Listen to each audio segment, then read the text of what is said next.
Salut mes bubules et bienvenue dans ma bulle. Aujourd'hui, je vous propose une bulle d'histoire avec le livre qui s'intitule Au revoir Blaireau de Suzanne Varley. Cette histoire va vous permettre d'aborder avec votre enfant un sujet délicat qui est la disparition d'un être cher, le deuil. Ce chouette livre va pouvoir accompagner votre petit bout dans ces moments difficiles et d'incompréhension. Chut, ça commence. Au revoir, Blaireau. Blaireau était un ami sûr, toujours prêt à rendre service. Très vieux, il connaissait presque tout de la vie et savait aussi qu'il devait mourir bientôt. Blaireau n'avait pas peur de la mort. Pour lui, mourir, c'était simplement quitter son corps. Cela ne l'inquiétait guère, car son corps ne fonctionnait plus aussi bien que dans sa jeunesse. Une seule chose le tourmentait, la peine qu'éprouveraient ses amis. Pour les préparer, Blaireau leur avait dit que bientôt il descendrait dans le grand tunnel et il espérait qu'il n'aurait pas trop de chagrin. Un jour, Blaireau regardait Taupe et Grenouille dévaler la colline. Il se sentait particulièrement vieux et fatigué. Il aurait souhaité plus que tout au monde courir avec eux, mais ses vieilles jambes ne lui auraient pas permis. Il regarda un moment ses amis s'amuser, et ce spectacle lui fit plaisir. Ce soir-là, il rentra tard au logis. Il dit « bonsoir » à la lune et tira les rideaux. Dehors, il faisait froid. Il se glissa lentement vers le bon feu qui l'attendait, tout au fond de son terrier. Il dîna, puis s'assit à son bureau pour écrire une lettre. Lorsqu'il eut fini, il s'installa dans son fauteuil à bascule, près de la cheminée. Il se balança doucement. Bientôt, il s'endormit et fit un étrange et merveilleux rêve. Un rêve comme jamais il n'en avait eu. À sa grande surprise, Blaireau courait, agile et vigoureux. Devant lui s'ouvrait un très grand tunnel. Il abandonnait sa canne. Il n'en avait plus besoin. Il courait vite, de plus en plus vite, dans ce grand tunnel. Et puis soudain, ses pattes ne touchèrent plus le sol. Il se sentit basculer, tête en bas, et tomber. Blaireau se sentait libre. C'était comme s'il avait quitté son corps. Le lendemain, les amis de Blaireau se rassemblèrent devant sa porte. Ils s'inquiétaient, parce que leur ami n'était pas sorti pour leur dire bonjour comme d'habitude. Renard leur apprit la triste nouvelle. Blaireau était mort. Et il leur lut sa lettre. Elle disait simplement « Je suis descendu dans le grand tunnel. Au revoir, Blaireau. » Tous les amis aimaient Blaireau et tous furent tristes. Taupe, surtout, se sentit seul, perdu et très malheureux.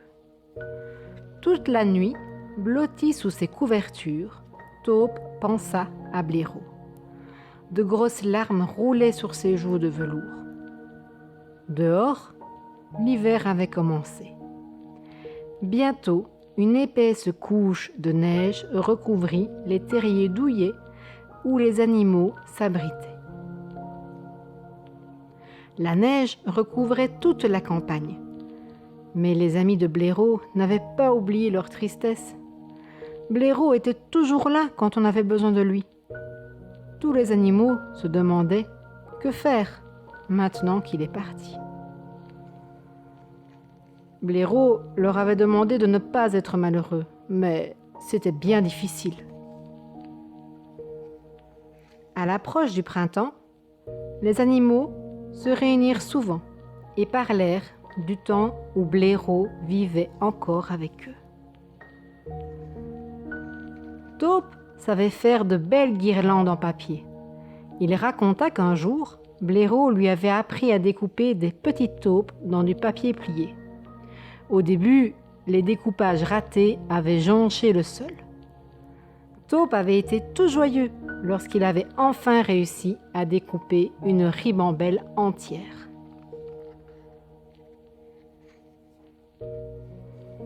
Grenouille était un excellent patineur. Blaireau lui avait appris à faire ses premiers pas sur la glace. Il l'avait gentiment guidé jusqu'au jour où, enfin, sûr de lui, Grenouille s'était élancé et avait patiné tout seul.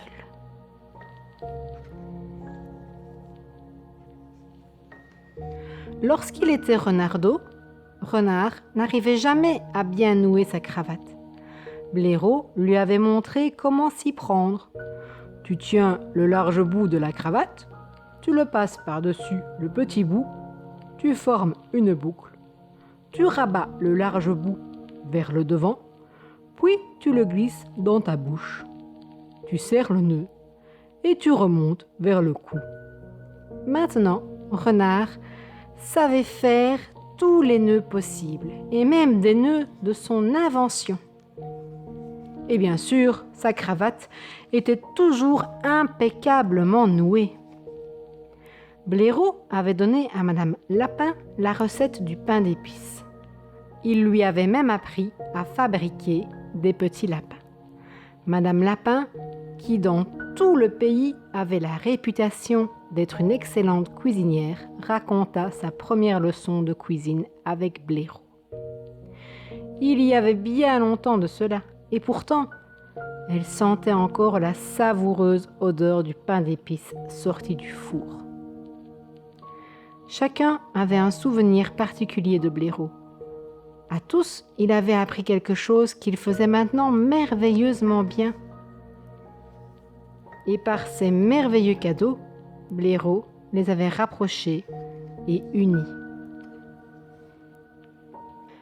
La neige fondit et la tristesse des animaux aussi. Chaque fois que l'on prononçait le nom de Blaireau, quelqu'un se rappelait une autre histoire qui redonnait le sourire à tous. Par une belle journée de printemps, alors qu'il se promenait sur la colline où il avait vu Blaireau pour la dernière fois, Taupe voulut remercier son ami pour son merveilleux cadeau. « Merci, Blaireau, dit-il doucement. Il pensait que Blaireau l'entendait.